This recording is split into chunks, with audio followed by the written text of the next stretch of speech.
Hey guys, welcome to the channel. This is Firdaus Jabin. Today we are going to discuss about Millennium and Sustainable Development under People Development and Environment Unit. Those who are watching my video for the first time, please subscribe to the channel and hit the bell icon. So, the first thing under Millennium Development is the timeline. It was adopted in the year 2000 and the goal was set for 15 years, that is from 2000 to 2015, and 191 nations have adopted this 8 Millennium Development Goals so far. So, under 8 Millennium Development Goals, the goals are like, first one is to eradicate hunger and poverty. The focus is on to eradicate hunger and poverty. Second one is to achieve universal primary education, then to promote gender equality and empower women, improve maternal health, combat HIV, AIDS, malaria and other diseases, reduce child mortality, ensure environmental sustainability and develop global partnership for development.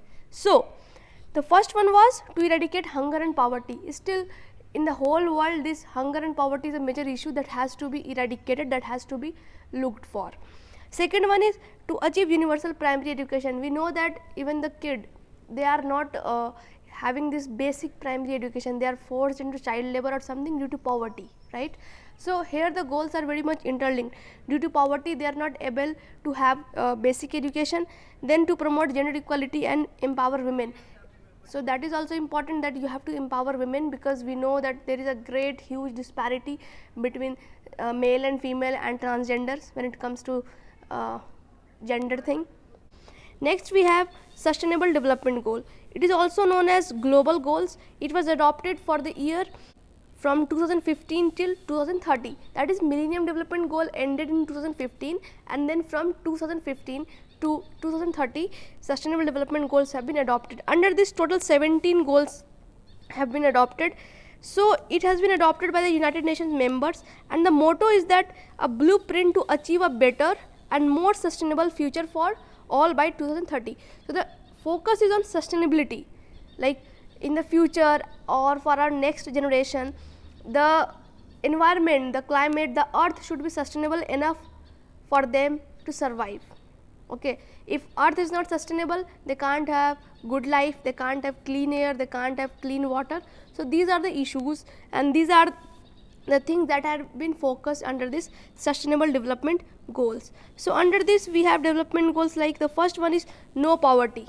Yes, poverty is still a problem. Under Millennium Development Goal this was adopted and this is continued. Same goes with zero hunger, good health and well-being, quality education, gender equality, clean water and sanitation, then affordable and clean energy, decent work and economic growth. Next is industry, innovation and infrastructure. So, we should innovate, we should invest in something that will help us to have a sustainable environment, sustainable climate, sustainable earth, reduce inequalities, for sustainable cities and communities, responsible consumption and production, climate action. This is very important, this climate thing, environment thing, because if we don't look into the environmental issues now, so maybe it is very late for us to act after 10 years or 20 years. So, time is now to act on this. Next is life below water, that is marines, life on land, peace, justice and strong institutions. We need a very strong institution that can ensure the justice, peace, human rights are not violated, everything. Then partnership for the goals, same thing like Millennium Development Goal, that it's talking about global community, globalization. So, these are 17 goals under SDG, that is Sustainable Development Goals.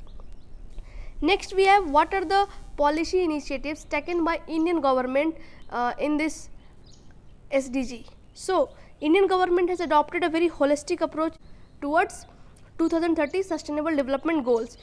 Like we have Swachh Bharat Mission, then Beti Bachao Beti Padhao, Pradhan Mantri Awas Yojana, Smart Cities, Pradhan Mantri Jan Dhan Yojana, Deen Dayal Upadhyay Gram Jyoti Yojana, Pradhan Mantri Ujjwala Yojana. Ujjwala Yojana is related to use of cylinder gas for cooking instead of woods or coals. Then Deen Dayal Upadhyay Gram Jyoti Yojana is related to electricity, that electricity facilities should be there in every village, every cities.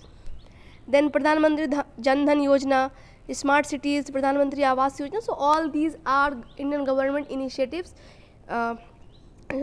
taken to fulfill, to achieve the SDG, that is Sustainable Development Goals. Next is Namami Ganga mission. Under this Namami Ganga mission, it has been adopted by the Union government in 2014, and a budget of rupees 20,000 crore has been allotted for this, and the objective is twin. The first one is the abatement of pollution, conservation and rejuvenation of national river Ganga. So all these are the objectives. It has twin objectives. The first one is effective abatement of pollution, conservation and then rejuvenation of national river Ganga.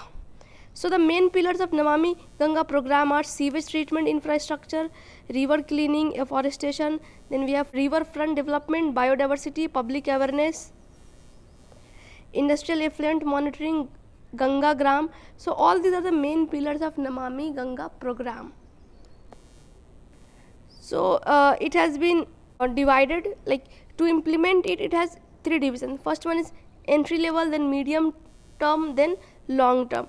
So the key achievements under Namami Ganga program are creating sewage treatment capacity, yes, very important, management of sewage, then creating riverfront development, river surface cleaning, biodiversity conservation, afforestation, public awareness, industrial effluent monitoring, Ganga Gram, and national mission for clean Ganga. So all these things are under this Namami Ganga program, and it is very amazing project because it carries twin objective. The first one is to combat the pollution and then to rejuvenate the river Ganga. Other thing is that NCAP.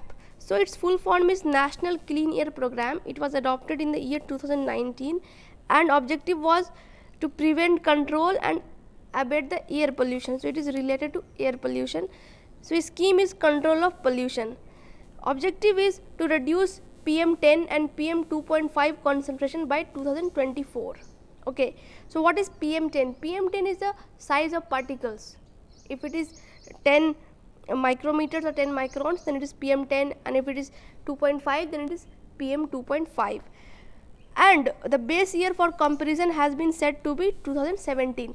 So if we are going to compare what is the level of PM10 or PM2.5 in our atmosphere, so we will compare it with the year 2017. So this is NCAP, National Clean Air Program. Next we have CAP. Its full form is Comprehensive Air Pollution, adopted in the year 2018, and this CAP, that is Comprehensive Air Pollution, is dedicated to Delhi and NCR to prevent, control and mitigate air pollution in Delhi and NCR, because you know Delhi is very populated as well as very polluted. Next we have GRAP. It stands for Graded Response Action Plan, adopted in the year 2017. Again the focus is Delhi and NCR regions. It has 4 AQI measures. AQI is air quality index.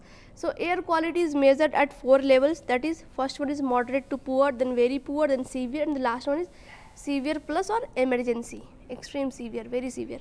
So these are GRAP. Next we have International Solar Alliance, very important. So it was launched by Narendra Modi and Francois Hollande in the COP21 Paris in France. So under this alliance, 121 countries, those countries, that is 121 countries lying between the Tropic of Cancer and Tropic of Capricorn. So in partnership with World Bank, ISA launched Global Solar Atlas. So the use of Global Solar Atlas is to identify annual average solar power potential at any location, that is between Tropic of Cancer and Tropic of Capricorn.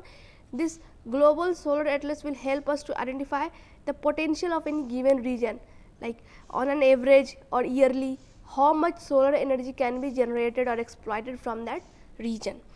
Recently Italy has joined International Solar Alliance. You may have the questions on this, maybe, that which is the country who has recently joined ISA, that is International Solar Alliance. So guys, this was all today. If you like this video, then please like it, share it and subscribe to the channel. You can follow us on Instagram, and you can also join Telegram for PDF.